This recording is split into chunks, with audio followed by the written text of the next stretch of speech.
Good evening, Mr. Sexton Cowan, President of the Irish Institute of Training and Development, distinguished guests, dear colleagues in the profession of human resource development.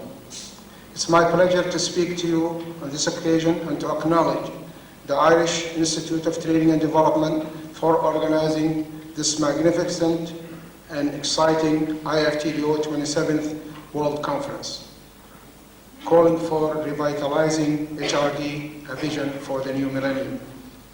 As the chairman of the executive board of the International Federation of Training and Development Organizations, IFTDO, it is my great pleasure to welcome every one of you and wish you a wonderful stay in this great and beautiful city, the capital of a hospitable country, Ireland. Ladies and gentlemen, let me tell you a little bit about IFTDO.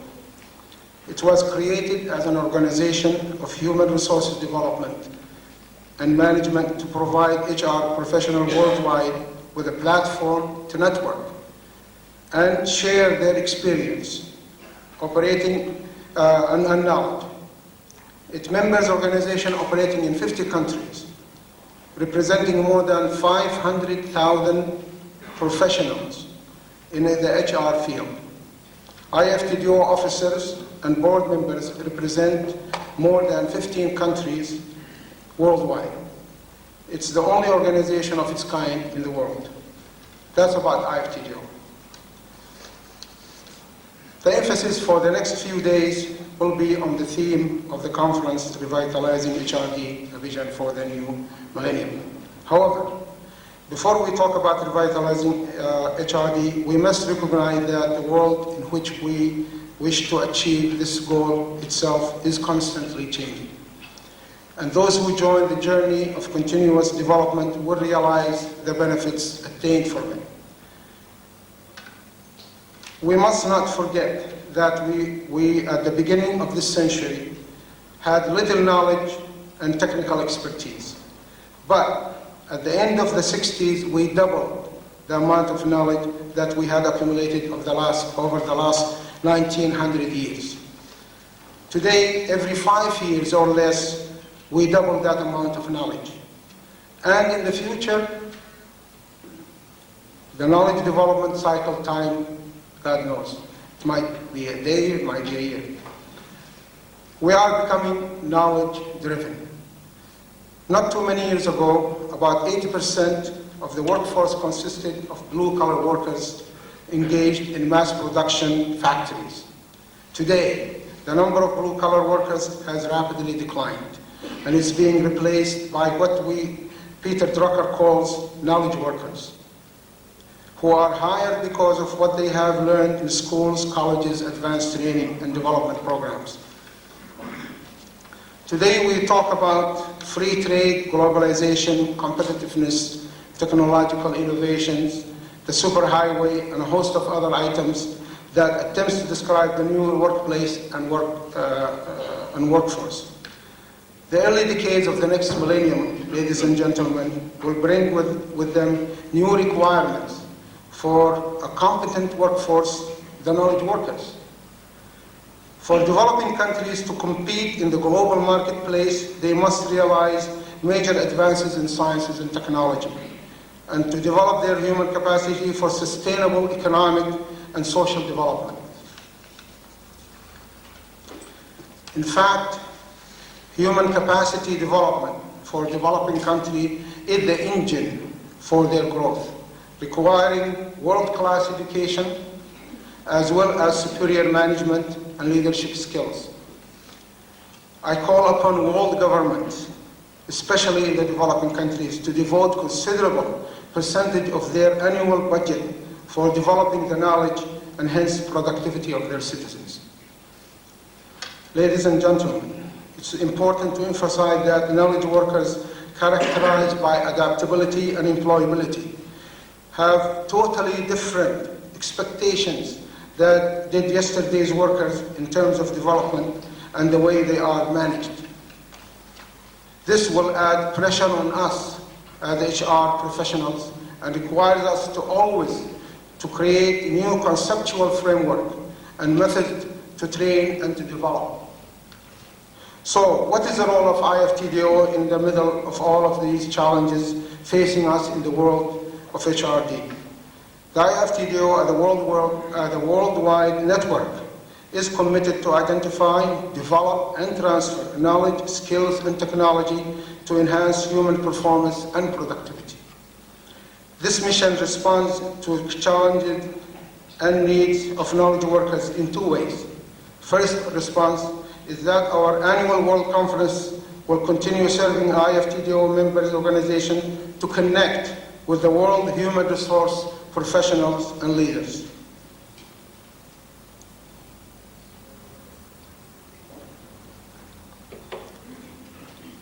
Already World conferences are scheduled for the next 4 years.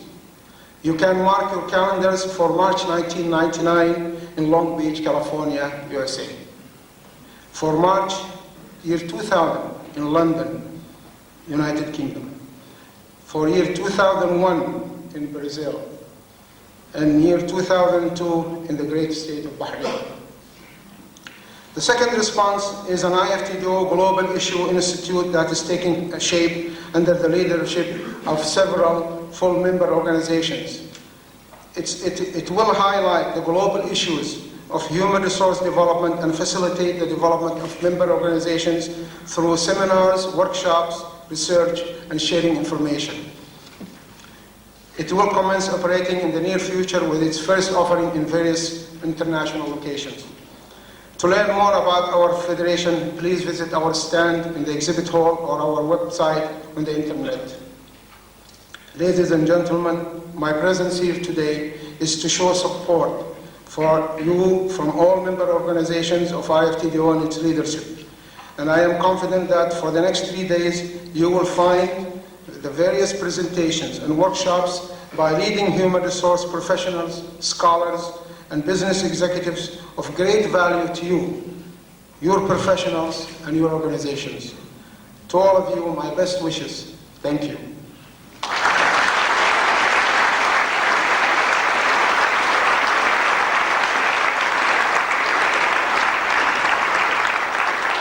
Director of Membership Services from Nigeria.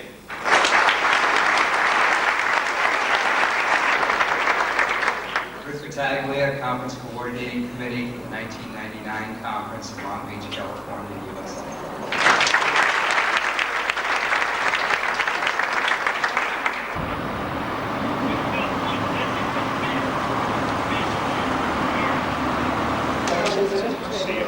Lovely to meet you.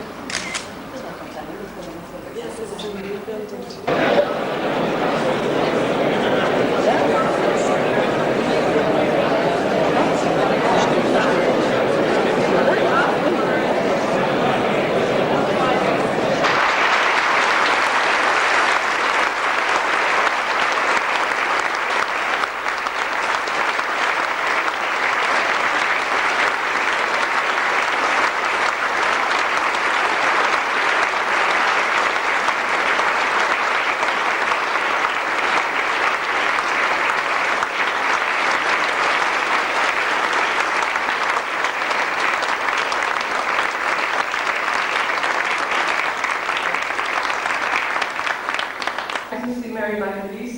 President of Ireland, has come to open this global event. We also welcome you, the 650 speakers, delegates, exhibitors, and accompanying persons who have travelled from 39 nations to join us here in Trinity College this week. During the conference, you will have the opportunity to choose from among 111 world-class speakers representing a range of cultures. They will address global, organizational, and individual issues concerning revitalizing human resource development, which will build a vision for our new millennium. As it was mentioned earlier, this is the second time that the Irish Institute of Training and Development has had the honour of the IFTDO presidency and of hosting its World Conference. We are delighted to have Dr. Bertie Collins, who organised the highly successful 1981 event, with us this evening, and we sincerely hope to build on your success for for this, the 1998 conference. We believe we have prepared a unique programme for you. We plan that interaction and learning will take place not solely within the hallowed walls of Trinity College, but at site visits to some of Ireland's most famous and successful Indigenous and multinational companies. And, as this is Ireland, the networking and discussions will continue into the evenings as we gather together socially. We hope you will find the entire experience informative, inclusive, and fun. And so now, it is a wonderful honour to invite Her Excellency Mary McAleese, President of Ireland, to address us and to formally open the conference.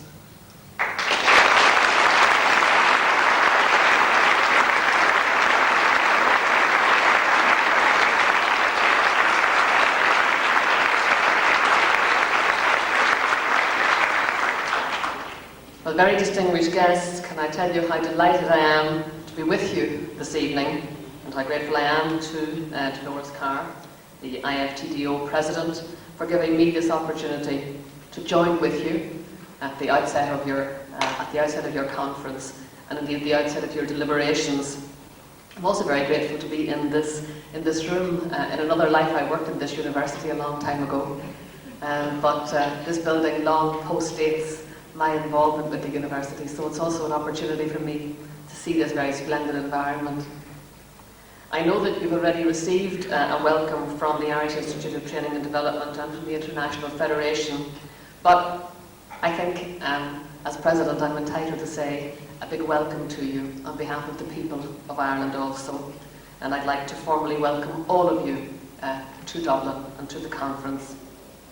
I know some familiar faces in the audience. Some of you haven't come very far, but some have come a very, very long distance indeed. I know that there are delegates here from 39 countries, with strong representation, particularly from the United States, from the United Kingdom, from Finland, from Taiwan, from Japan, and from Bahrain, whose minister indeed we are very, very grateful to have the company of. Indeed, I received a lovely coffee pot from you this afternoon, sir, for which I'm very, very grateful. And I took a note that the coffee pot in Bahrain is regarded as a symbol of hospitality and friendship, and where coffee is taken as a symbol of hospitality and friendship. There is a strong black liquor for which Ireland is also noted for its hospitality. It's not quite coffee, it's just slightly stronger. Though I suppose Irish coffee gets reasonably close. But I hope that during your conference days and evenings, that you will have an opportunity to sample the very best of Irish hospitality. And in fact, I hope the conference wraps you up in Irish hospitality of one sort or another. Those of you who particularly are here in Ireland on the first occasion that you visited this country, I hope that you will get an opportunity. I know that you will be given lots of opportunities to extend beyond the boundaries of the conference and to get a flavour of our country. And I hope that you will take those opportunities, and I hope that they will give you many, many memories, many happy memories. The theme of the conference, Revitalising HRD for the New Millennium. I could have seen a time also, and I have to say, when I might have been at this conference again under a different guise. I see some colleagues from the university sector here, and not so long ago I was a Pro-Vice Chancellor of a university with some small insight into the problems and the challenges of human resources and human resource development in particular. So perhaps I was always destined to be at this conference one way or another. I have to tell you, I prefer this way. Some people will do anything to get out of being a Pro-Vice Chancellor of a university. I ran for election as president. But the title, I suppose, may give the impression that the process of revitalising is something of a rare occurrence, something that only happens in the context of a landmark such as the approach of a new century or a millennium. But there are very few professionals who know with as rare insight as you do that the issue of change, the issue of revitalisation is in fact an ongoing issue, is something that you confront on a daily basis in your workplaces. And as professionals concerned with the development of people in an organisational context, with their training, with their development, with their role as team players, and as important assets and resources that are very much influenced by changing circumstances, you, as I say, better than anybody else, know that revitalisation is a process of ongoing, continuous review and critique, and it makes constant demands of you as professionals in this area. It has been said that in business, change is the only constant, and indeed the great intellectual giant of modern Irish education, Cardinal John Newman, said that to be human is to change, and to be perfect is to have changed often. The pace of change in all our lives, I suppose, speaks of a drive for some kind of perfection. Advances in modern communications, the advent of the information superhighway, they have added to the pace of change, and they are profoundly impacting on the way businesses compete and indeed cooperate. Management theorist Igor Ansov coined the phrase, and I think it's a very good phrase, environmental turbulence. Way back in the 1960s, I don't know what adage he would use today. That was the phrase that he used in the 1960s to describe the change from a relatively static business environment to a very dynamic view of business where it was constantly changing. That phrase has even more resonance today for enterprises facing the challenge of a radically globalised high-tech world. The science and the art of management is, of course, all about meeting the challenge of change, generating competition, and yet ensuring that a stable economy is the backbone which allows us to control, or essentially to harness that turbulence, to use it as a source of energy which drives us forward, rather than a source of chaos, which sometimes, I suppose, it can threaten to be.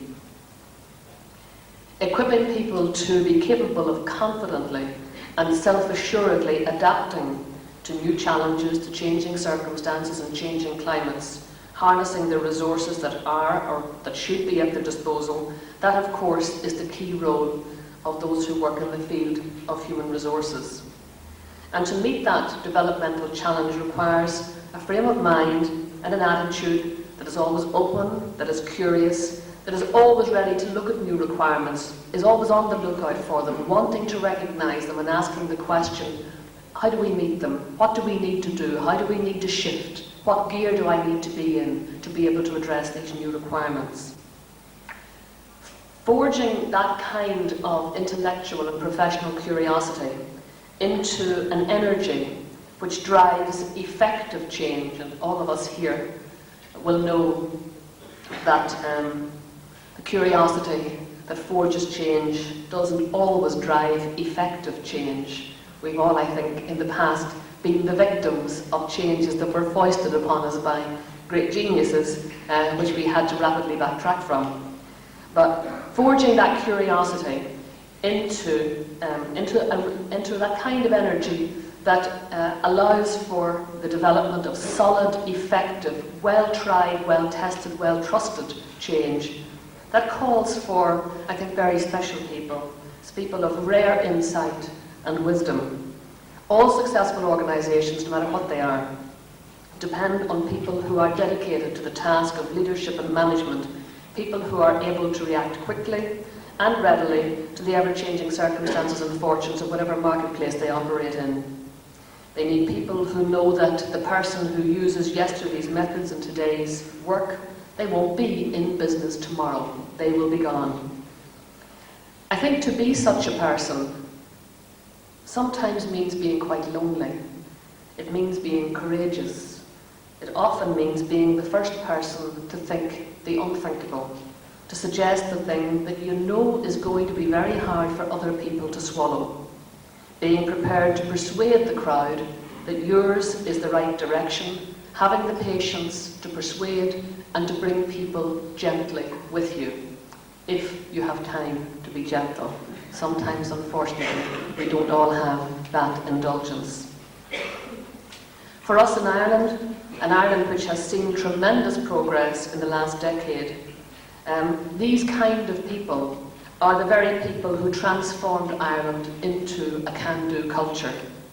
They are the people who gave it that zest, that hunger, the vision, and indeed whose judgment has been rewarded with a decade now of sustained economic growth. And of course, what is even happier for us, our economic renaissance has been matched and has worked hand in hand with a strong cultural renaissance. That success across many, many fields of endeavour has built up our national self-confidence, our national psyche, our national self-esteem. We are ourselves a people who are not afraid to change. But of course we know that's at the macro level. At the micro level, and you will know this better than anybody, there are those who fear change, who suffer a lot of self-doubt, who need to be supported through the change, and sometimes there are those who, no matter how much you support them through the change, will remain in a lather of self-doubt. So change has to be managed. It has to be managed carefully and well, because you are managing people, and people are very, very complex. Their needs are complex. And bringing those people successfully through the change is the measure of you as professionals. So your own self-reliance, your own self-confidence in the work that you do is itself a resource that you need to work on. Here in Ireland, today we see change as challenge, not as something to fear. The willingness to change is the key to success in all organisations, all economies, and of course it is going to be central to your discussions over the next few days. With the full agenda of workshops, of sessions, off-site visits and exhibitions covering the many aspects of human resources development and training, you have a comprehensive programme of topics to discuss. You have a lot of food for thought on the impact of the pace of change on your work, on your organisation. I know that occasions like this mean an inordinate amount of hard work, both for the delegates and the presenters and indeed all the backroom people who have worked so hard to make this conference go smoothly. But what you come here as professionals to do is to listen to the best distilled wisdom in the marketplace, to listen and to contribute as new information and experience is shared and analysed, as new views, new ideas are explored, tested, argued and debated.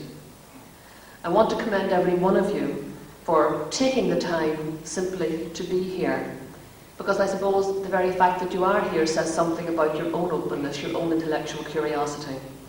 I think it takes some kind of professional humility to be able to come to a place like this and to admit that you are open to learning, to listening, to taking away new ideas. And that says something about you, I think, as people. That you are prepared to advance the thinking and the practice in your own field, that you do not presume to know everything, and that you are well disposed towards taking away the benefit of someone else's wisdom, experience and insight. And you do that because, of course, you want your own discipline to remain fresh and to remain vital. Your work in dealing with people is difficult work. It's difficult at the best of times. I know that some of you here from the university sector will be only too well aware of as soon as the students were gone, how we used to say, gosh, it's a great place at university, now there are no students around. It would be even better if there were no staff around except you and me. And we all of us know that in the push-me-pull-you of human relationships in any workplace, the relationships, whether they are relationships up the organisation, down through the organisation, or sideways in the organisation, the capacity for chaos is infinite. The capacity for difficulties, for intransigence, for log jamming is extraordinary. And they call for the resolution of those problems, both at the micro level and at the macro level of the organisation itself. They call for people with extraordinary skills of quiet diplomacy, people who are very steady-handed, very sure-footed people who are so credible within the organisation that when they are involved, you as professionals, you immediately bring the respect that you are due into that forum. And I think that's very, very important, the issue of credibility and the issue of respect. This conference, I know, will cover many, many aspects of your work. It will be an opportunity to meet with other professionals with whom you have an enormous amount in common, and I suppose to jolly each other along. Because as technology provides new solutions and new ways of addressing organisational change, your task too gets profoundly more complex. And you yourselves are only too well aware of how much faster you have to run to keep up with those complexities and to feel totally that you are in control of the process. You know that because also what drives you is the fact that the quality of service that you offer is directly related to your willingness to be open, to being a person who presents yourself in the workplace as someone really on top of your job, right at the cutting edge, knowing exactly what is going on, knowing exactly what is best practice, and knowing exactly what works. And that goes back to the sure-footed, the steady hand. I'm sure that in your own workplaces from time to time, you often feel like voices crying in the wilderness. You very often struggle against skepticism, cynicism, even simple laziness or just ordinary everyday torpor, the kind of torpor that sets into organisations sometimes while we're not looking. And it can be easy for you yourselves to become de-energised. And yet a conference like this, it seems to me, is a tremendous opportunity to refuel, to, in a sense, to rededicate yourselves to your own vocation and to go away with a strong sense of renewed commitment, of yourselves being revitalised as human beings with a fresh, deepened, renewed sense of commitment to your work. You'll go away with new ideas, sharper focus, more honed insights, and they, when you fuse them together, will be like an energy that hopefully will carry you through the next year until you struggle towards the next conference. I want to wish you all well in your deliberations. I hope the conference will indeed be very enjoyable, will be very fruitful, and that when you leave Dublin, you'll have a much clearer perspective on the implications of a rapidly changing world, on your own role, in your own workplace, and on your own organisation.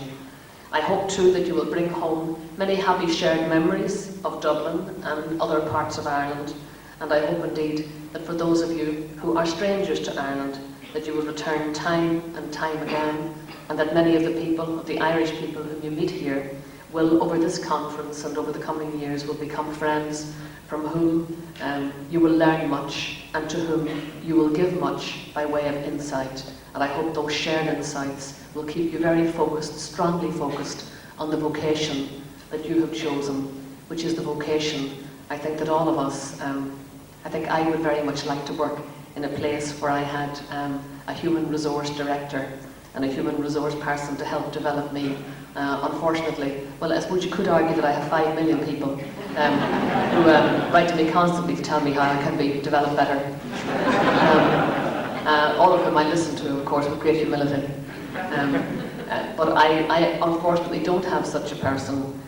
Those workplaces which are fortunate enough to have you, I hope they are grateful to you. I know the kind of work that you do rarely brings you thanks. So, and indeed, you probably don't do it to get thanks, because if you did, you'd be waiting a long time. So let me just say to you, on behalf of all the thanks that you are deserving of, and all the thanks that you never got but you should have got, to say thank you to you for all you do, because it is your work so often, quietly in the background, that allows countries like Ireland to be able to say that today we are a success story. Why? Because we managed success, we managed change well. How did we manage change? We managed people. We inspired people, and that is what you do. Many, many thanks to you for listening to me.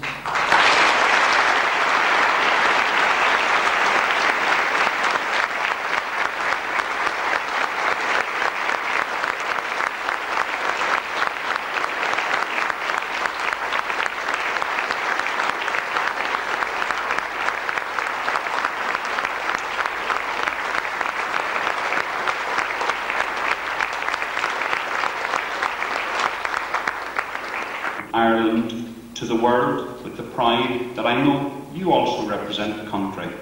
Again, thank you for coming to the start of our conference.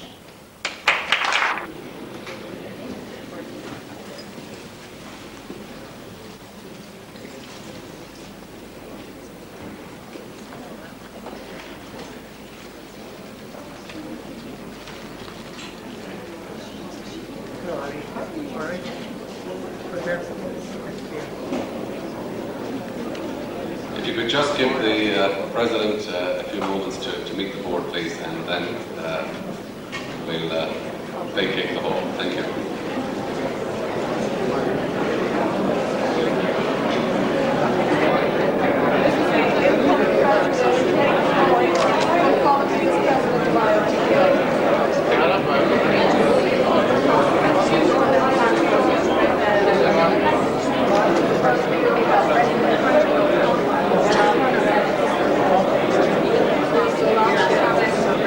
A little flash on there.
gentlemen, can I begin by saying how welcome you all are to Dublin, particularly to our foreign guests. As you can see, we have wonderful weather in Ireland. This is a typical day, and I hope that you don't have to spend it all indoors. I'm certainly very pleased to be here this morning. Laura said I did go to university in Trinity College. I finished 21 years ago. It's probably time I went back again, because many of the tools that you use in business every day, things like computers, I'm illiterate when it comes to computers, so I feel I'm the wrong person to be addressing a conference that's entitled Revitalising Human Resource Development, a Vision for the New Millennium. It seems in that 21 years so much has changed. Indeed, by way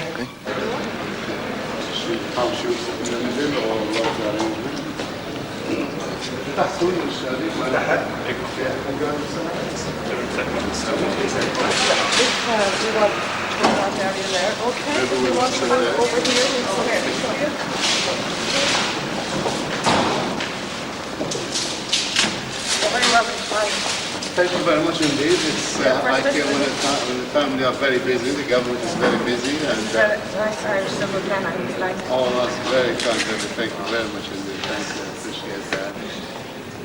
I actually came with the relationship between Ireland and Bahrain is quite diverse. We have over 500 Irish in our little island. You say you have little island. Our island is 100 times smaller than yours, but we have 500 people working. We cooperate mainly in the area of medical and health care. Electricity board is run by Irish. So many sides of our life is run by Irish, and we're very pleased with that. Prime Minister was very keen when he knew that we are coming. We came with the largest delegation here, over 45 people, to support the conference here and to learn more. And His Highness asked me to deliver a message to the Prime Minister. I know he's very busy. I'll be grateful if you can convey that to him. I'll be meeting him at 12 o'clock. And in fact, His Highness asked me verbally to invite him to come to Bahrain, so please convey that. And if there is any chance in the meanwhile to say hello to him, I'll be grateful. We're here until Thursday. Thursday, okay. I know the cabinet is busy, but that would be very nice if possible. I would like to present to you a small gesture of this. It's a coffee pot. To us, coffee pot is an appreciation of hospitality, courtesy, and friendship. So thank you very I much. hope you like it. And That's fantastic, my goodness. now you have the problem to carry it. And we have I have a strong man. yeah. And we have a few books also on Bahrain that's for you, which I have prepared with that. I have a similar present to the Prime Minister. Would you be kind enough to also convey that? To pass it to him? We have matching This is used for coffee, but I believe our coffee is very dark black. And I believe you have in Ireland similar liquid which is black. You know, can be used for both. That's very kind of you. Thank you very much. No, that's all. You're very kind to them. We have a number of activities. We have contact with a number of training institutions that will be introduced in the Prime Minister, and those books as well. That's what we say. We are meeting with the Irish Training, the Irish Training Organisation. We have met yesterday with FOSS. It was very, very interesting. Did they look after you? Very much so. They made me work hard, but I see. Work hard. otherwise fine. And we're having a meeting with inviting businessmen for the Irish Arab Chamber of Commerce. We hope that we'll sort of start to push more trade between our two countries. That's great. Thank you very much. We've been thank you. Great hospitality. Thank you, Minister. It's nice to meet you. And I will convey this, and I'll see if we can meet you. We probably have details where you stay. I'm staying at the Alexander Hotel. You have done this if you were me. Okay, would you have given her limited access? No access, or would you want to hear about it? Okay, so take 15 seconds with your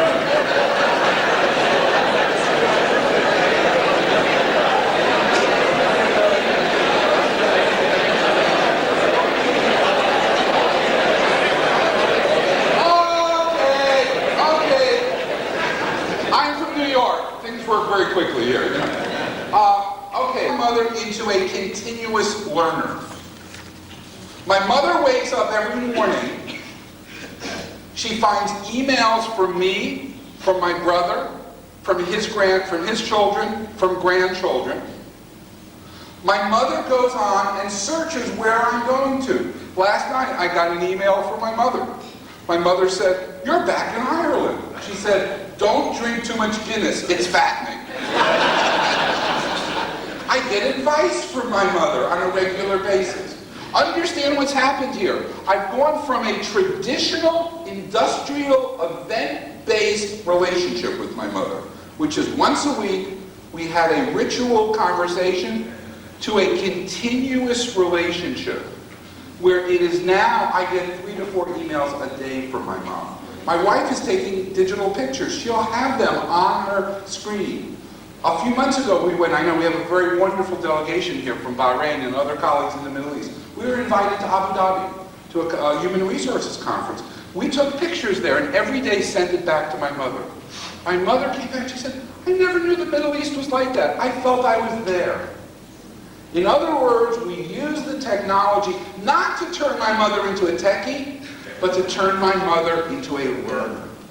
And this is what this conversation, and this is what this conference is really about. It's not about technology. In fact, I'm going to make the point that the best technology we can put in are ones that we don't even see. They're almost invisible. What we have to create is the passion for learning. And it's worked for my mom. And it has worked for our relationship. I have never felt closer to my mother. My mother has never felt more alive. Now it's interesting, because I said I've given you her email address, okay? mother@macy.com. Please write her a message. Tell her I've been trying not to have too many Guinness bouts, okay? But more importantly, my mother gets dozens of emails every time I give a speech. She's involved in a technical support project for a man 94 in Miami. Now, really, we all, including me, enjoyed the presentation and the address of Macy, and I'm given even a further privilege to join you together in opening officially the exhibition. I think it's next door. My colleagues, the members of the Bahrain delegation, are also pleased and they feel we are all honored by giving us this opportunity. I came here, and I've been told, leading the largest single delegation to the conference here. And we did that 2 years ago in Cairo and in Kuala Lumpur. And we're planning to do it even bigger when we go to Long Beach, to London, and to Brazil as well. I think we have with the Bahrain delegation a number of delegations from the GCC countries, from Saudi Arabia, from Kuwait, from UAE, from Oman, and we consider them part of our delegation. And if that momentum continues by the time 2002 in Bahrain, we will not have enough space to accommodate foreign guests in our country. So book your space from now to the year 2002. I have found, frankly, when we announced that we are coming to Ireland for the IFTO conference in Bahrain, that greater enthusiasm and interest of people wanted to come. They know that this is a platform of exchange of knowledge. They know that they will be learning a lot. They know that they will be able to be equipped with more tools when they go back to fulfill our objectives, which is not only national in Bahrain, but regional in the GCC countries, to expand and develop our human resources and development effort, to give more emphasis to human contribution, and to uplift the need of training in the region. Already we are spending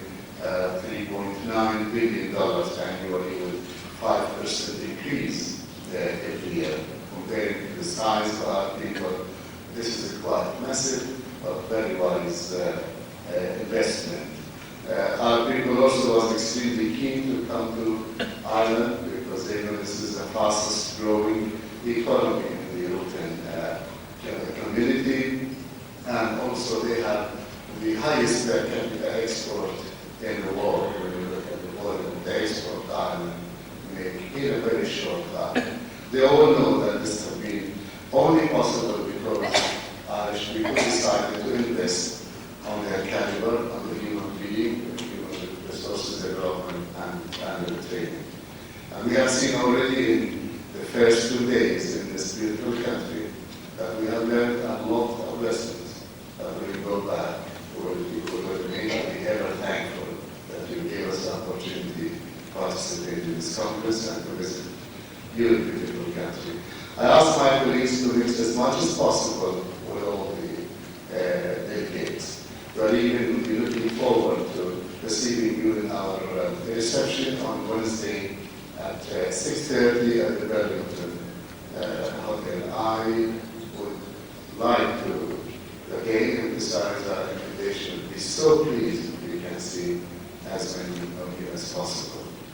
But before that, and in the meanwhile, we will have a task to do to officially announce the opening of the exhibition, and I would urge you all to join me in the front of the gate, where I still don't know where it is. Please join me. Thank you very much.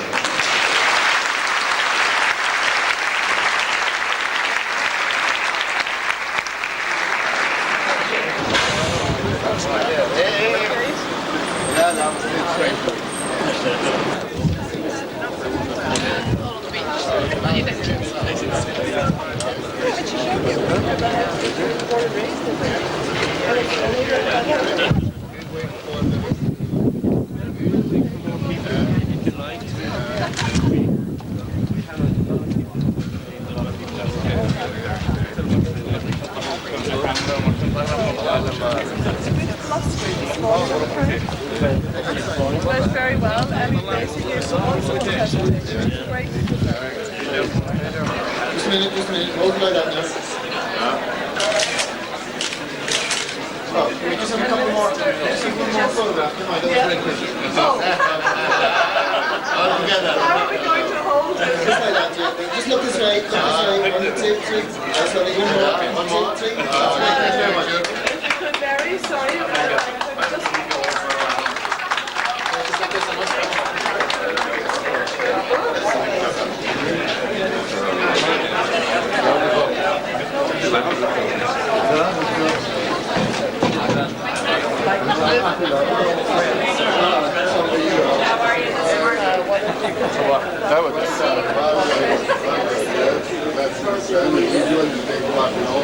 Well, we have to get more people to get a database of human resource professionals worldwide.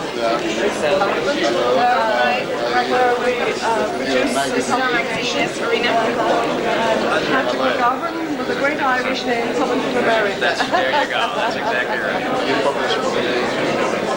So we offer a variety of publications, a number of publishers.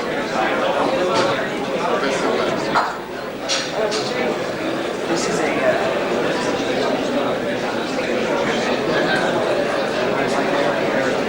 Their training and trainer program. It also is located in the Belfast. my colleague here. See, we had a very, very good discussion yesterday. Yes? Know how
are you come from? We come from the UK, so we also have representation in Saudi as well. Right. What basically training and software? Basic systems to manage universities, colleges, merchant training companies. Brilliant. Excellent. I would imagine you need a hell of a lot of work this year. We offer our pedal tutors then at that stage, and then we do our follow-up reports afterwards. Sorry, would you like to? Alshoala. How are you? The Irish Times was one of the major sponsors of this conference, and also not only are they the national newspaper, they do wonderful training and have excellent training facilities. In journalism, training only in journalism. Mr. Alshoala. No. Would you like to explain the idea of what you're offering? What we're doing here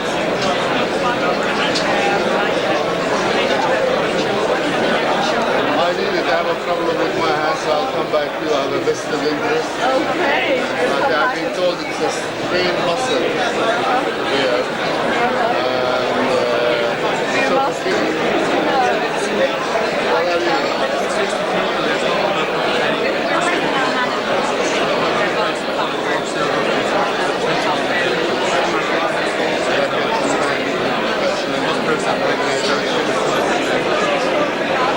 Hello. Nice to see the Minister Alshoala. What have we got here? We organise change management programmes internationally. We have offices around the world, and Ireland's a very important market for us. So our head office is in the UK. So we're over here promoting our organisation to Ireland and the rest of the world.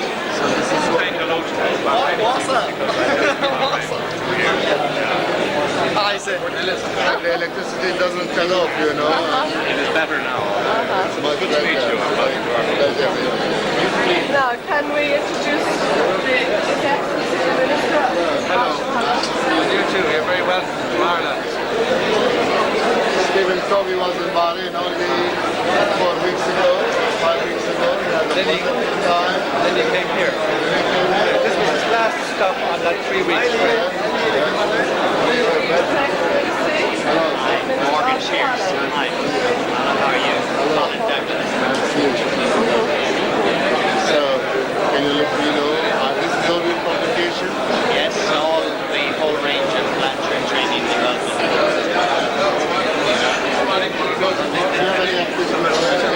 Sorry.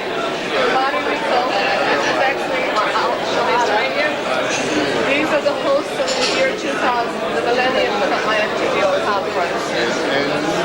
In London? Right. Okay. Oh, sorry. Well, London is an easy place to go to. This is our Yes, I'm here on Director of Education. That's not supposed to come. Yes. But we deputize May I introduce the Minister, Alshoala?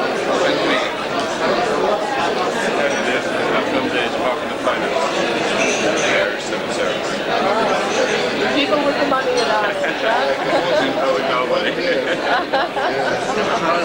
We're 50% Irish. My business partner is actually not here at the moment. She'll be back in a moment. I'm from the UK, and we make products to help people think more effectively.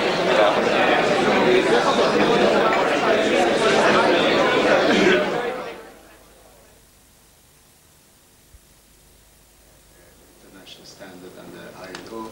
But after the meeting and the visit, we seems to have developed a closer understanding and awareness of the situation and appreciation for that. We would like to see also in which way we one of the issues maybe under your ministry directly is the way in which you compile your labor statistics and determine the rate of unemployment, etc.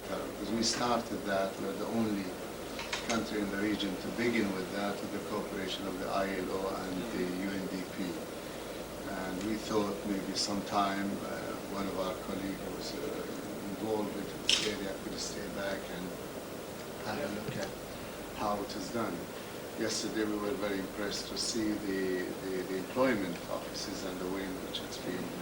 And we decided with joint approval and acceptance to send 2 to 3 of our responsible executives to be here to spend a couple of months or so to work there and see exactly how it is done and share with their colleagues how we do it and what system we use. And because we looked at the countries like Singapore, Thailand, Malaysia, we sent our people for training. Korea as well. The government refused to admit that we have unemployment, because if we have 5,000 people looking for jobs and we have got 135,000 job opportunities, having no one to fill it up, we have to bring people from outside. Would you call that unemployment? But now we decided to use the definition of the ILO. There are people who are capable, interested in and actively seeking employment, so they are unemployed. But the problem is that it's how to equip them and how to help them to join the market. We did well, and maybe here we can exchange notes, but the difference is that I believe here most of the unemployed have spent long time unemployed, and that's where the difficulty lies heavily. In our case, it's not like we have got over 50% of our population is young, 25 and below, and they are all newcomers who find it difficult to go to the market. In fact, the high turnover, the instability in this, is in this age. Beyond 25, they become stable and wise, apparently. So we have the problem in this area.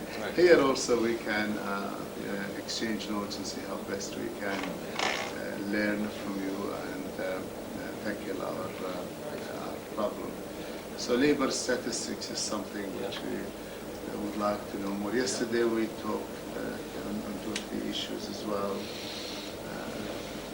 in relation to training levies, in relation to the presentation you made. Yes. We have now an idea of how training is financed, which is an issue we're looking at.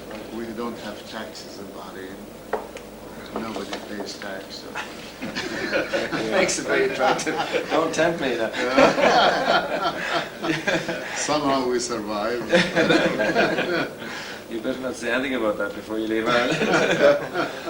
And we don't pay training allowances as well. And we don't pay also unemployment benefit. Yeah. We don't pay. We used to pay training allowance, which we stopped. We found that Abdulnabi is involved in that area. We found that it worked better.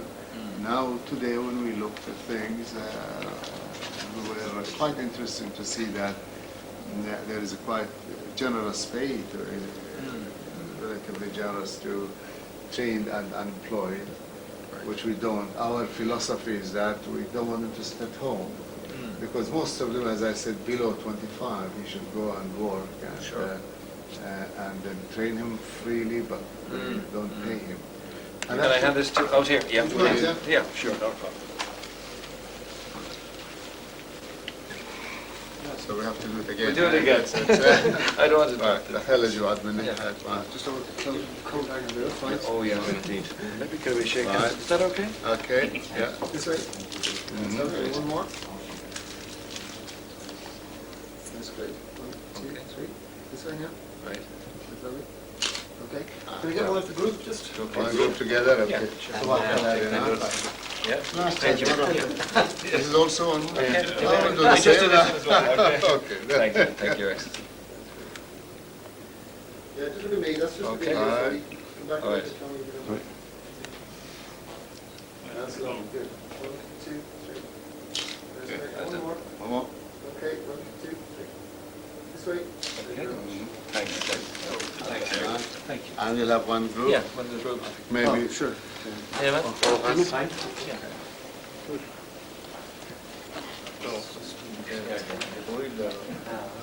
Out the window, out the window.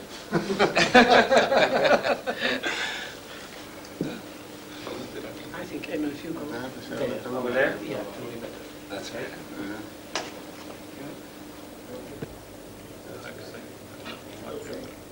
happy? Yeah. Thank you very much. Thank you. Good. Well, thanks Very again. nice. Enjoy the meeting. Yeah, we'll Thank you so much. Thank you. Bye-bye. Bye-bye. Thank you very much. Yeah. Thank you very much. Very nice to meet you. Bye-bye. Thank you very much. Bye again. We'll see you later. Okay. Nice to meet you. Bye. Thank you. Yes, absolutely. Okay.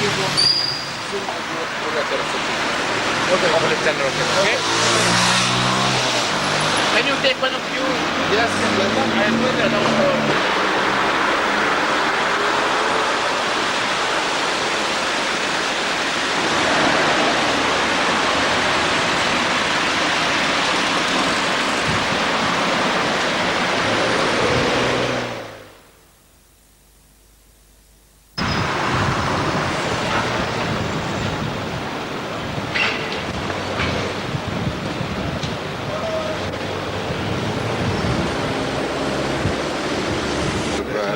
Cause. احمد is identical, is the same. هذا يلعب فريق ايرلندا رجبي. I was telling His Excellency that I was sick for a while, and Rakan here visited me in hospital. Not once, not twice, not 3 times, but 4 times. I tell you, see, the problem. Once I was asleep. He was working. Sean was working for the running in the Palestinian office here. Yeah. And when he was sick, I was mad that people work with us. We should always visit him.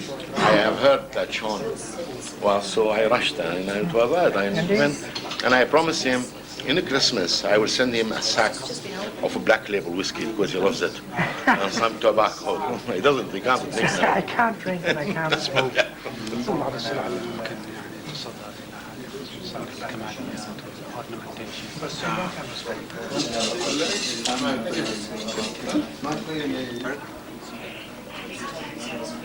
Yes, you are the maybe if we talk to the president and if they have any sort of plan or program for sponsorship for scholarships or whatever. Maguire, Nice to see you, Senator. Thank you very much. And we will explain. We'll see if there is any possibility, but she doubts it. But at least there You can telephone me on Saturday. Tell you what We want to there is a photographer. Hello, Rakan. Hey, Sean is here. Yes, Sean is here. He's sitting. That's Maureen here. Maureen. I love you. See you again.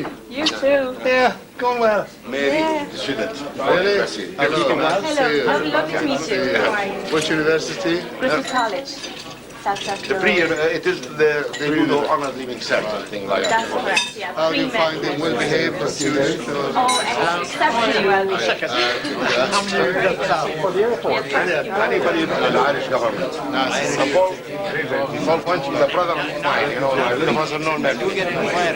This is his, you know, the very famous. So, at any time, we have half an hour. Do you have a gallery of your own?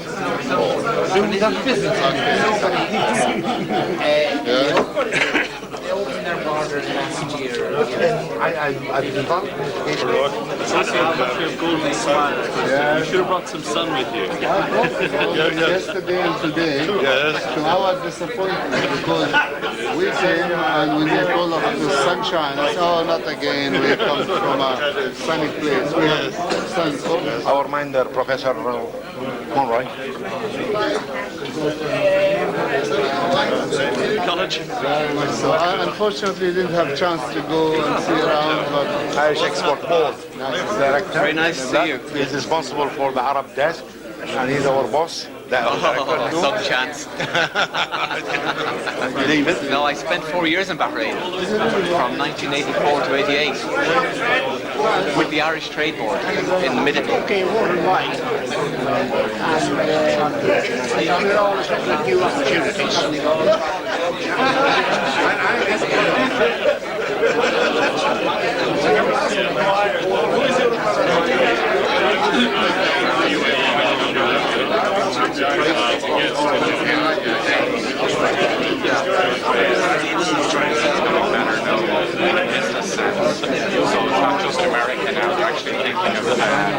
going to other locations as well. I was talking about the MBA program, I believe it's in It's very highly regarded, as with UCD. It's just people have this mindset in America. Your first visit to Dublin. We should have arranged some sunshine for you.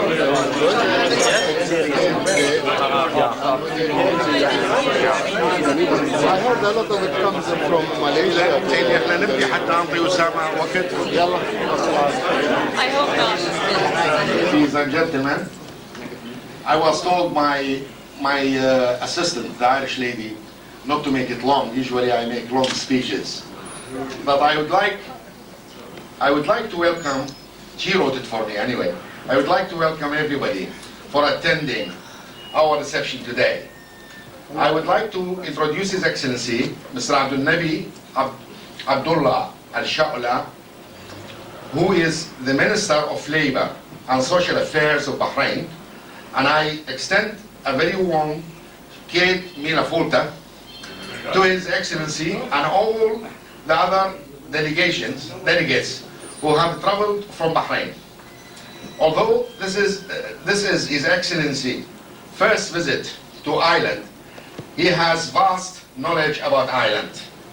I would like to present His Excellency with this simple gift on behalf of the Joint Arab-Irish Chamber of Commerce, and we hope that his visit is his first of many. At this stage, let me hand you over to His Excellency, Mr. Alshoala, who will present a short presentation. Thank you.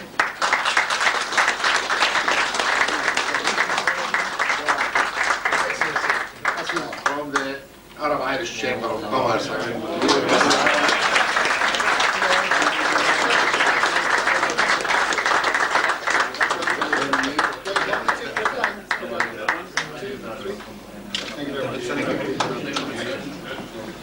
Since, ladies and gentlemen, since the proceedings of this meeting started with the presents, may I also start by bringing a symbolic present from Bahrain to the Irish Chamber of Commerce.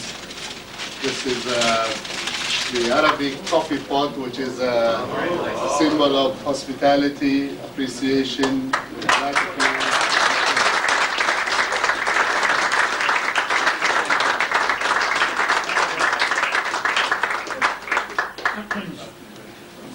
Ladies and gentlemen, Mr. Yunus referred to my vast knowledge of Ireland, although I have not seen it. And he is actually referring to a situation we have in Bahrain. Under the Ministry of Labour and Social Affairs, we look after all what we call it the Expatriate Guest Association, and one of them is St. Patrick Association.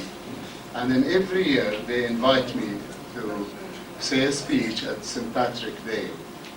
This is last year, over 700 guests from Ireland or Irish, residents in the region, mainly from Bahrain. But there is a big contingent that comes from the eastern province of Saudi Arabia. They come at 2 o'clock in the afternoon. And they don't check in the room. I don't know where they go.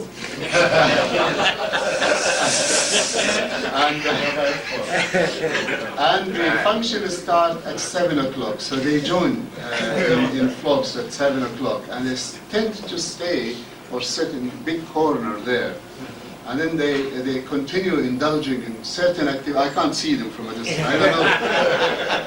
And then the food is served. And then after that, the presentation is made with 700 Irish gentlemen from 2 o'clock spending their time somewhere. Now, how can you attract these people? So I had a tough task in doing a lot of research, looking and watching many videos, including dances and river dance, and ask friends and talk about Irish jokes, because it's expected to be light-hearted and funny in a way. So that needs much more preparation than if you are going to talk about a serious subject. So that's why I ask every Irish to tell me what's happening, tell me what's the latest. And then I gained a knowledge without visiting Ireland. Now the most difficult thing will be next year, because it is very easy to be ignorant to talk about any subject. Now we saw the players, so how wonderful it is. It's going to be very difficult for me to really reflect my feeling properly. That's because actually from the time we landed here, we have been met with the most graciousness and hospitality that we shall never forget. And we've been kept very busy and positively busy and engaged in a number of meetings, which means that there are many good things I have not managed to see, or my colleagues have not managed to see, and we shall be coming back again. I'm coming at the head of a delegation of 45 members, and the embassy in Riyadh published, I think, a press release to say that this is the largest Arab delegation ever to visit Ireland, and we're very proud of that. The enthusiasm of my colleagues to join the delegate was quite remarkable, which reflects the standing of our people and the way how they look at Ireland, and how they were very keen to come and share this experience. Most of the members of the delegates with me today are coming from the human resource development area, and the training and education from all the ministries and the private sector. The reason was that they say there are a lot of things to learn. The conference we are going to see, to attend or attended, is the IFTDO. That in itself is an important and useful platform to gain knowledge, meet people. But to them, this is a place, this time, held in a place that we have a lot of similarity about, and there are a lot of things to learn from. In a very short and remarkable period, record period, this country managed to be in the forefront of the economic activities. We are the highest growth rate among the European Unions. Perhaps not many people in our region knows about this, and we have got the highest per capita import, I believe $38 billion exported by 3.5 million people here. And the shift on the export from, at one stage, 75 or 70% of your export was on dairy and agriculture related. Now that's reduced to only 8% of the export you have. This could only be achieved if the people are prepared and educated. You have them. I was talking to some of our colleagues here. The impression and the reputation of the Irish education is such that this is the most superior one, and it is the most difficult to go through. So when our students come here, they come really nervous, but they come prepared for it. And education and training and human resource development, I had an opportunity the last 2 days to see myself the tremendous effort and the programs which has been implemented to raise the standard and the caliber of the people here to produce and to achieve what they have achieved. We have a lot to learn, and we have a lot of similarity also. When I was in the plane and I had another gentleman next to me, and I was talking about the similarity between Bahrain and Ireland, I said, we are both islands. Bahrain is an island, Ireland is an island. We both are small island. He said, really? I did not tell him one thing, that yes, we both are a small island, but we are 100 times smaller than you. We're talking about, I think, 70,000 or 700,000, 70,000 square kilometers compared to 700 square kilometers. But we have something definitely in common, that we put a lot of emphasis on our people and on the development of our people. Perhaps we are like you, our natural resources are limited in a way and restricted in a way, but the source which we know that is unlimited and is growing and developing is the human sources. And we are spending all our effort and as much as we can to be able to develop a workforce and a population that can be productive and conducive, because I think it's through production, through trade, through cooperation, understanding, develop and peaceful coexistence become an important factor. And that's why we are committed to that, and we share that vision with you.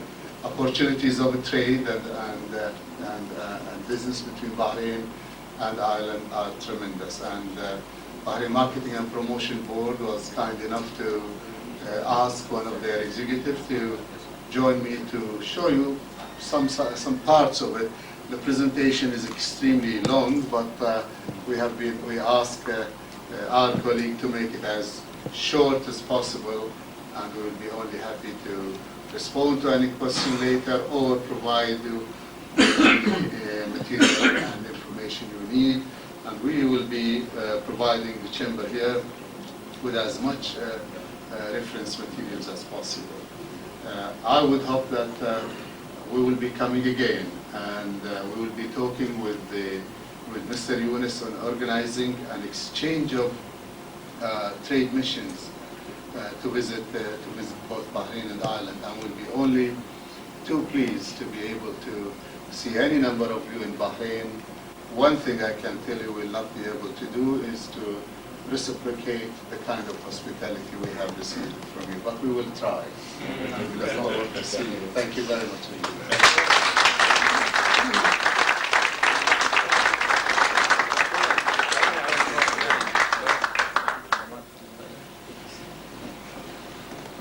Your Excellency, ladies and gentlemen, good afternoon. As His Excellency has said, I have the very difficult task of presenting my country in a very short time.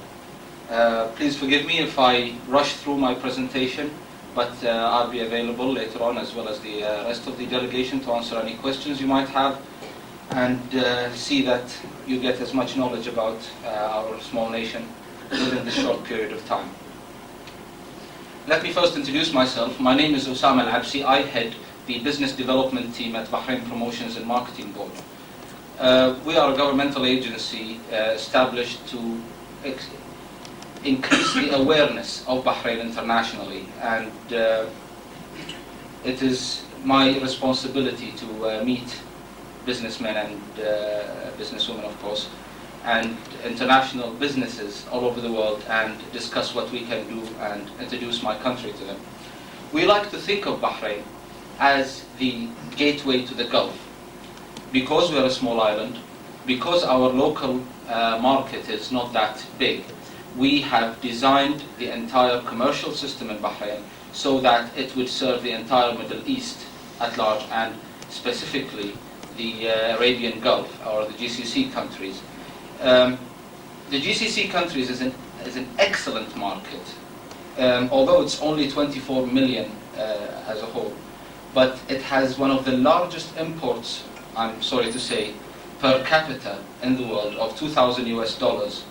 Now that's a very large import ratio, but it shows two things. Number one is the fact that the people in the Gulf are used to and expect the best of services and products, but it also shows you that we do not produce much, which means there is a great opportunity to actually get into the production business in Bahrain to satisfy the rest of the Gulf's requirements.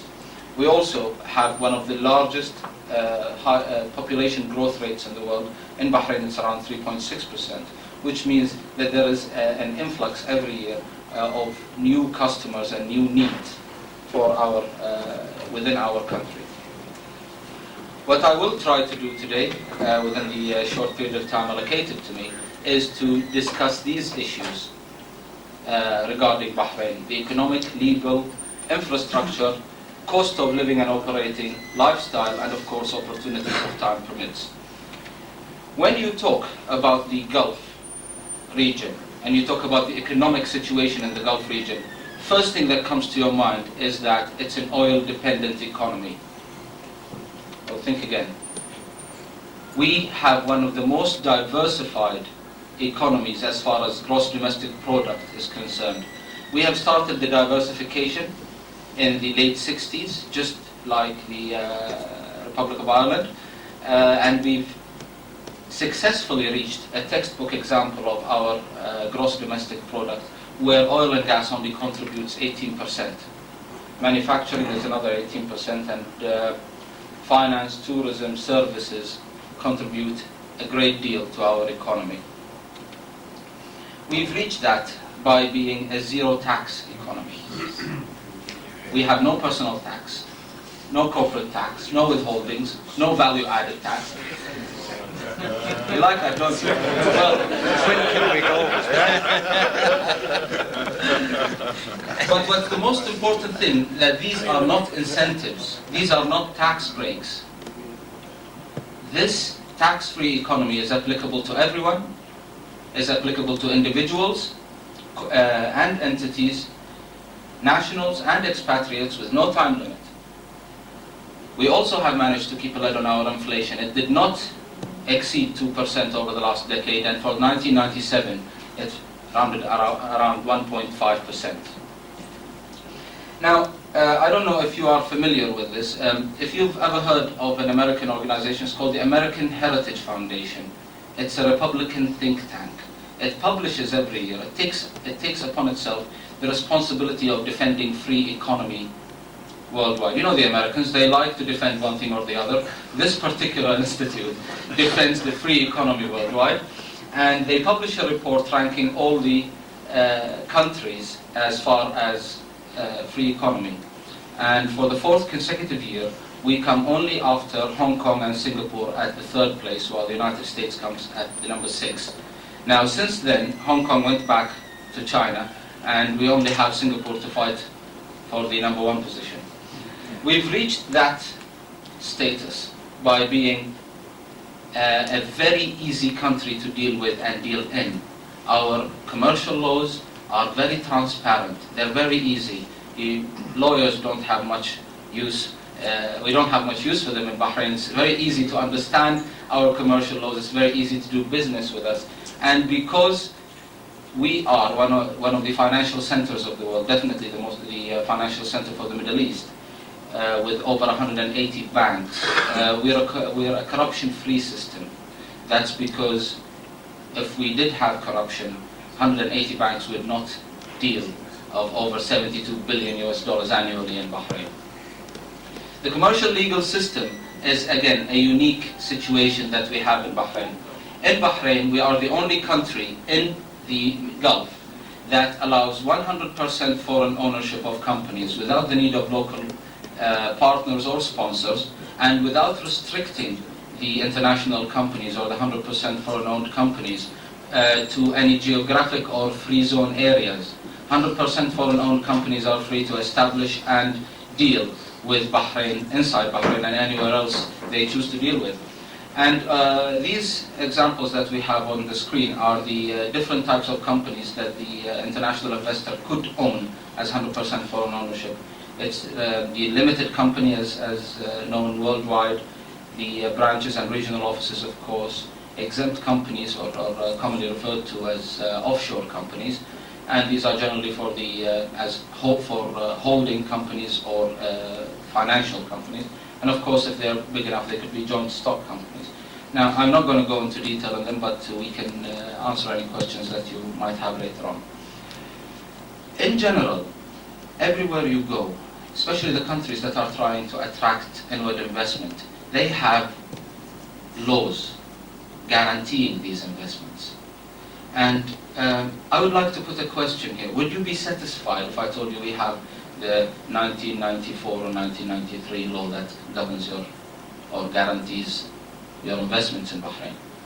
You shouldn't be happy, because I could have another law to revoke it. And this is what's happening in a lot of countries like the CIS and the former Eastern Bloc. What we do have is a law that says international companies based in Bahrain get the same treatment as the Bahraini companies. And therefore, you're entitled to stand at the same line as the Bahraini companies. You have the same rights as they do. Our laws, the guarantee that we give you, is that it's an established law that we have since the early 70s. It's very transparent.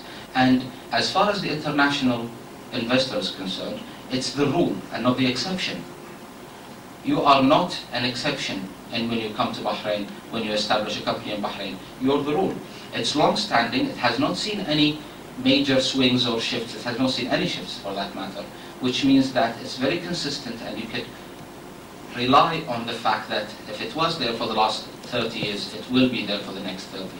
And of course, we also have 2 international commercial arbitration centers, members of the New York-based Association of Commercial Arbitration Centers.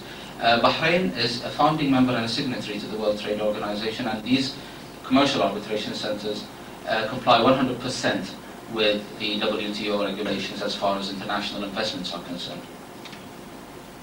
Infrastructure is an excellent example of what we have.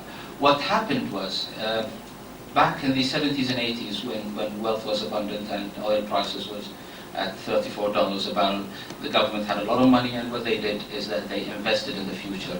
We have, our infrastructure is set for the next millennium. A small example of which, our airport is designed for 10 million passengers, while only currently taking 3.5 million passengers.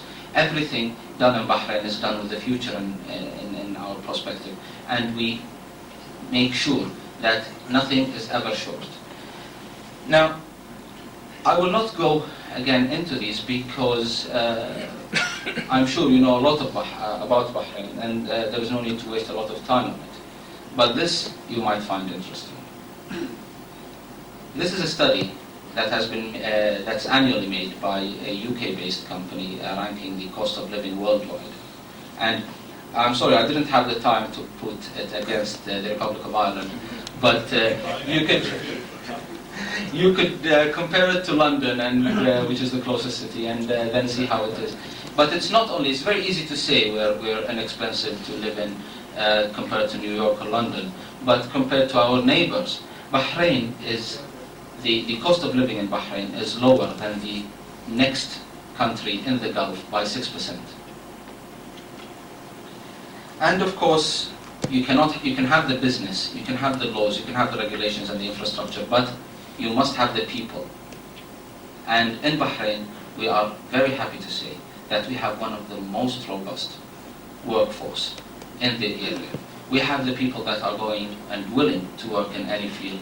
We have the universities and vocational training centers to prepare them for the needs. And I'm sorry to say, we do have a bit of unemployment, which means applying the demand and supply rule. It means that they're available and at a very low cost. And of course, everyone in Bahrain is bilingual. Everyone speaks English to a certain degree or the other, which means there are no difficulties in communicating with your people that will work with you or for you. Lifestyle in Bahrain is again another example of how unique we are compared to the rest of the region. In Bahrain, we like to think of ourselves as not the exception to the Arab world rule, but as the rule as far as the world is concerned. We're just like you over here. We do not have any restrictions on personal or religious freedom. We don't have any restrictions on the way you dress, what you eat, what you like to have before that meal of yours, and what kind of entertainment you'd like to have afterwards. In Bahrain, it's just like the rest of the world, because, as like His Excellency said, we're a small country of 707 square kilometers.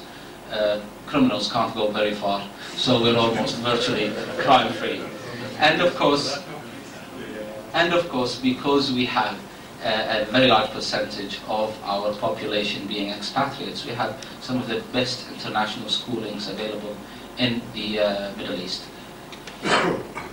I have deliberately put a break here so that if time is not enough, I would stop. Apparently I have another 5 minutes. I'm going to go through very quickly the opportunities of doing business in and with Bahrain. In general, we're going to start by industrial, and we have some of the best infrastructure as far as it's concerned. The government gives industrial, serviced industrial land at $1.4 per square meter per year, with subsidized utilities such as water and electricity, and the duty-free imports of raw material and machinery for manufacturing.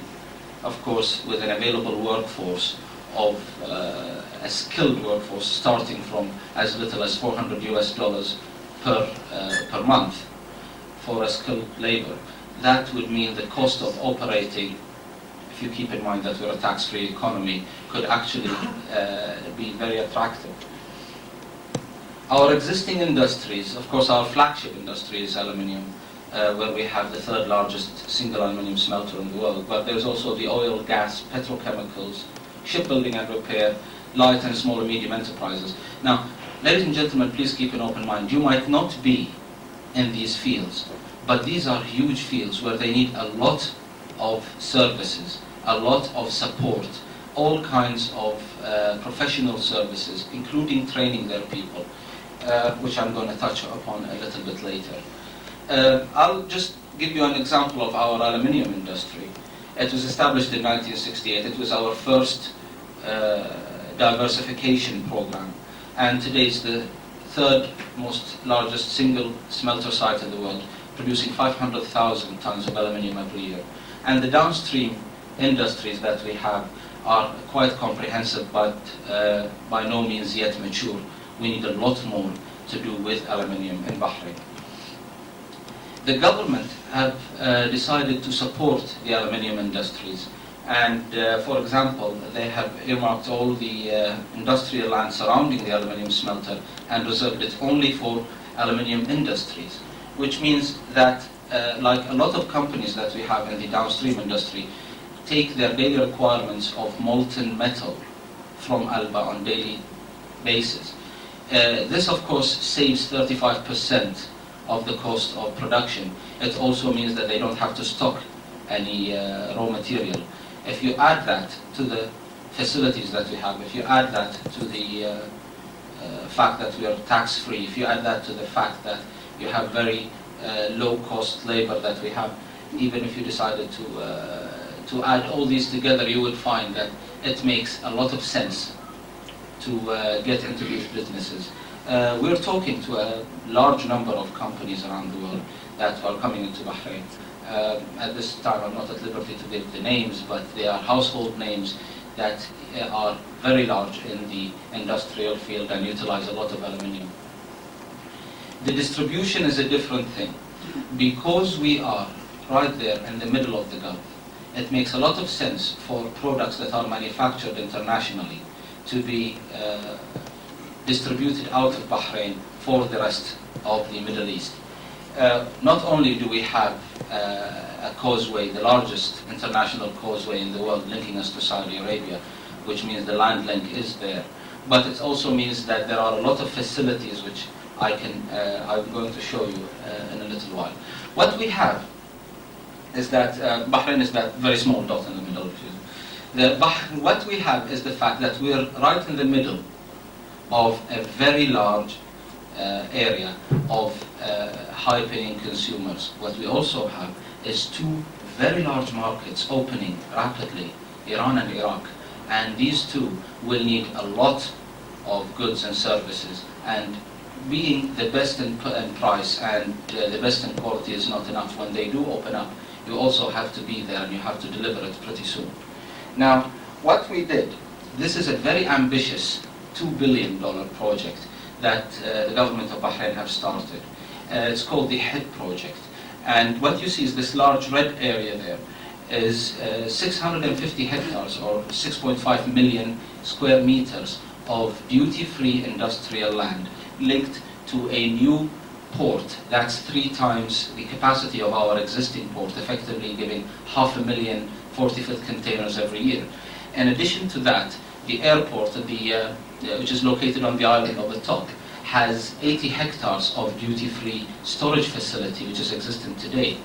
Now, within an area of 10 by 10 kilometers, you have the sea link, the air link, the land links to Saudi Arabia, and you could distribute any good, store it, repack it, unpack it, decant it, and send it within a 10 by 10 kilometer area. Now, you don't get that in other countries because we have the advantage of being so small.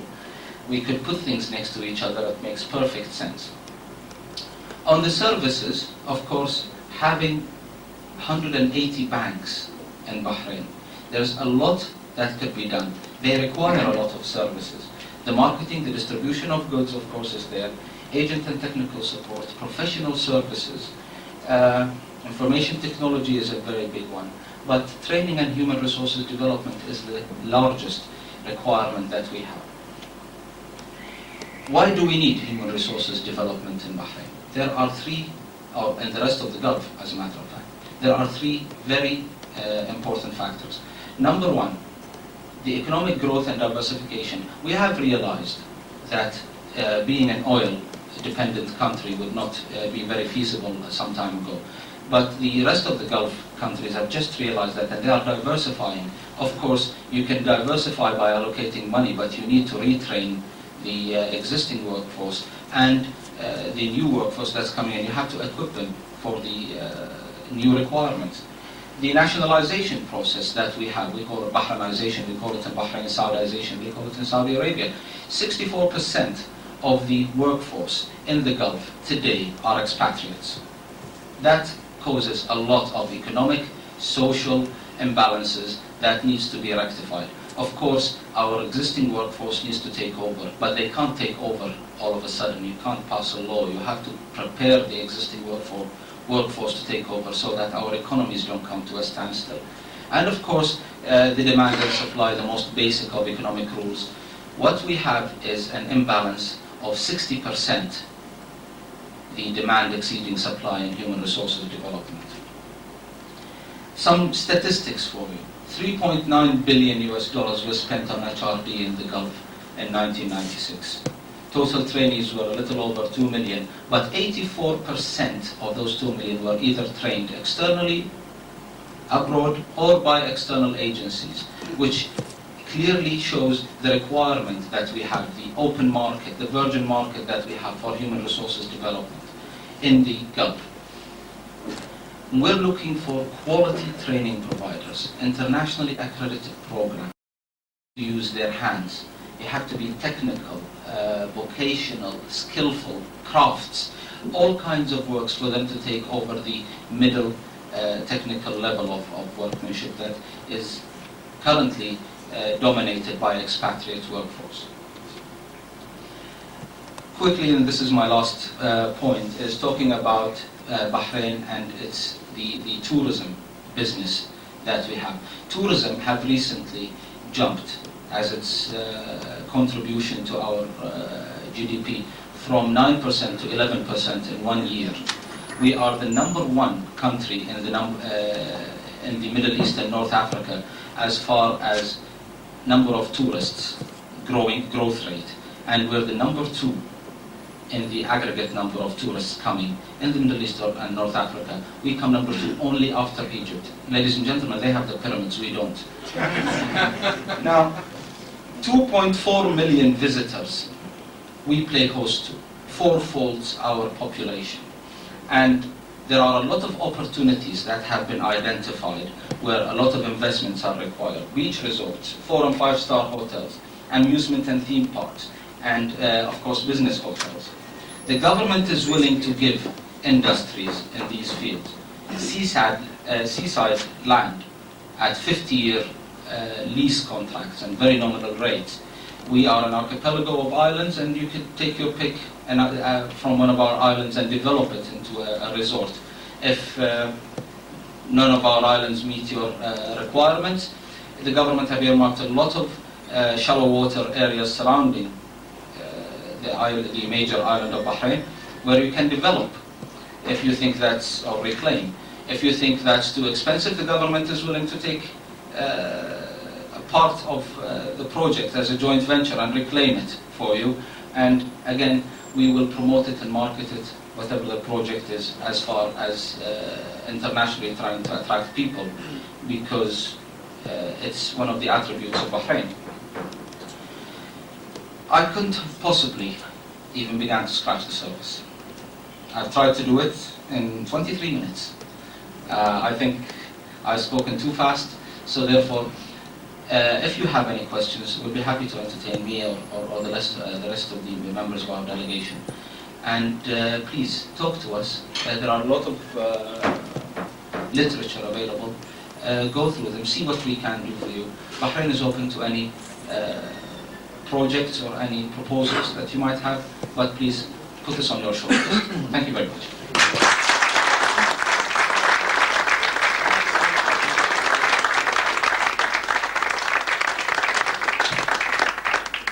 Please, everybody is welcome to have some bit of food here.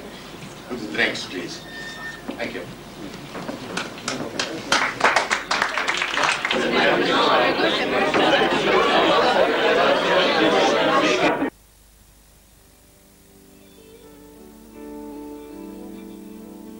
Walking all the day near tall towers where falcons build their nest. Silver green they fly. They know the call of freedom in their breast. Soft like hair against the sky, with twisted rocks that run down to the sea. Living on your western shore, saw summer sunsets, asked for more. I stood by your Atlantic sea and sang a song for Ireland.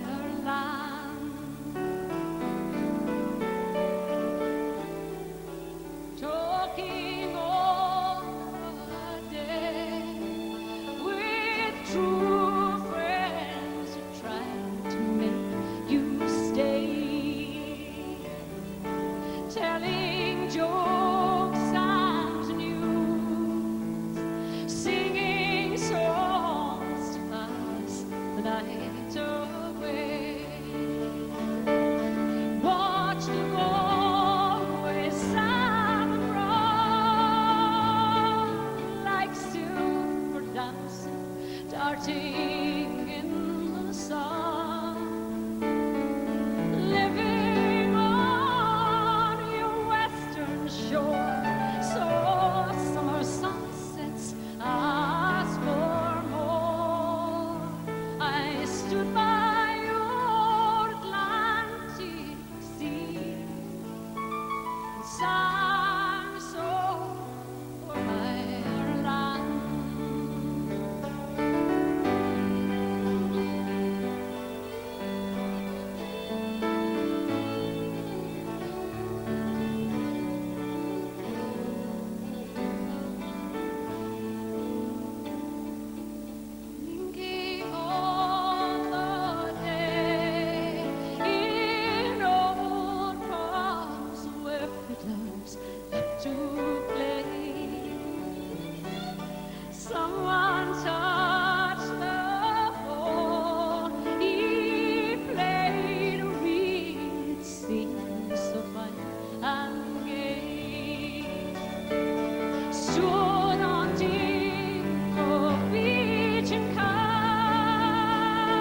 Labor and Social Affairs of State of Bahrain, I would like to address you with a short welcome speech. Your Excellency.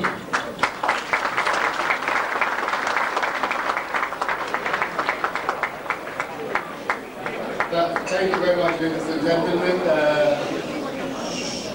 Actually, a little while ago, somebody asked me, what is this all about, the Bahrain delegation inviting everybody coming to this conference? Now you understand the catch. We wanted to get you together here to talk to you about an interest we have. But first of all, I would like to thank you all for accepting our invitation. We feel thrilled and proud that as many as that number has responded and accepted our invitation. Thanks for that.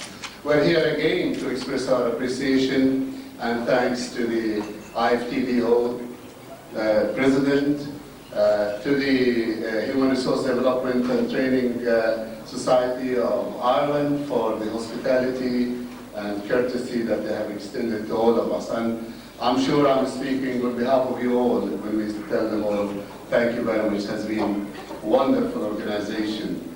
We in Bahrain are committed to support human resources development in every way, and particularly the IFTDO conference. This is the third time we participate.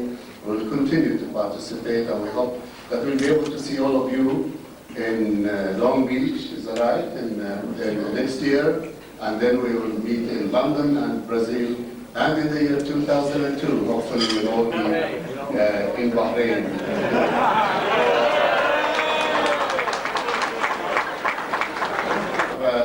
Organized the International Conference and Exhibition on Human Resources and Training in Bahrain in November this year, 2 months or 3 months from now. You are all invited, and I hope we'll see you there. These are two major events there. The first one is the Conference on Training and Human Resources Development in the Middle East as a whole, which is an international an event, and we're not selling space here because all the space is sold out. So no space for anybody interested, but we would like to see you there. The other event is the 4th annual conference of Ashram, which is being held side by side with the conference, and the subject of the conference is today's investment in human resources, tomorrow's prosperity. We couldn't find better title than this. So we hope to see you there in that conference and again in 2002.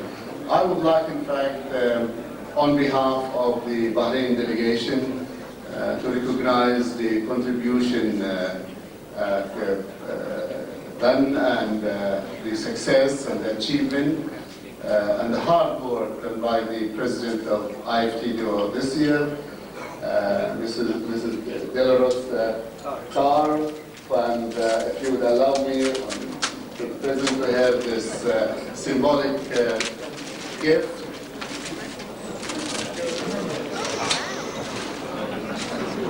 It is actually an Arabic coffee pot, which in our tradition,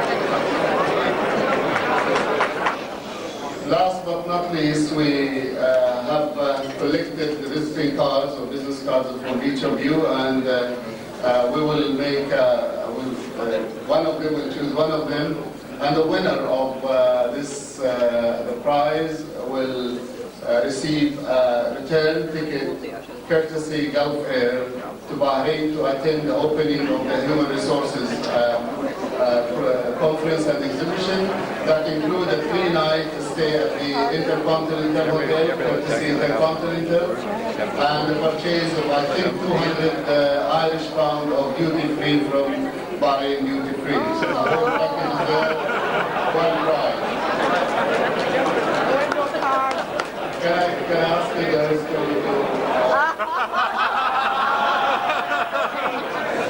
if someone did not put the card there, this is his last chance.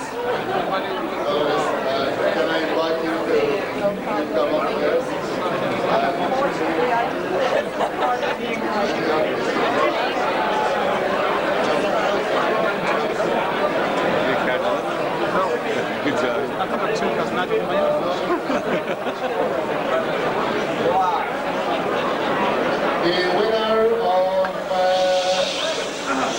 The winner of this card is Danny Gillis, and the project manager of this it's very small environment.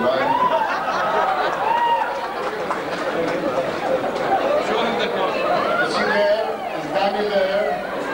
Is Danny Gillis?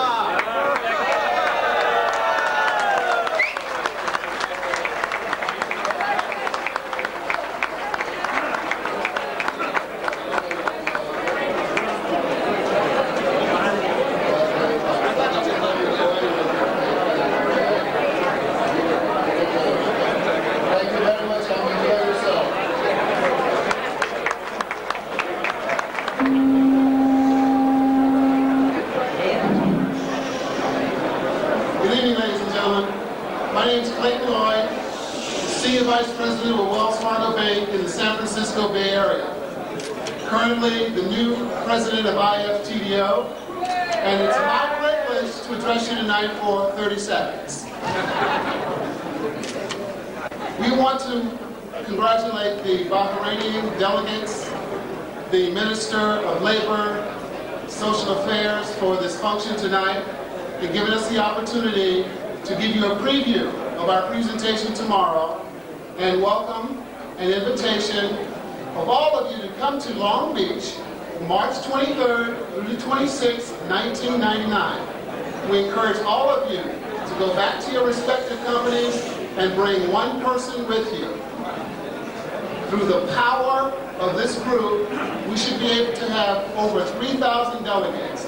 It's guaranteed to be sunny and warm and to your liking. So again, Walsh, right? I guarantee the sun. So thanks a lot for the opportunity. We'll talk to you tomorrow, and congratulations, and I hope you all had a great time and a great conference. And again, Minister, thank you very much.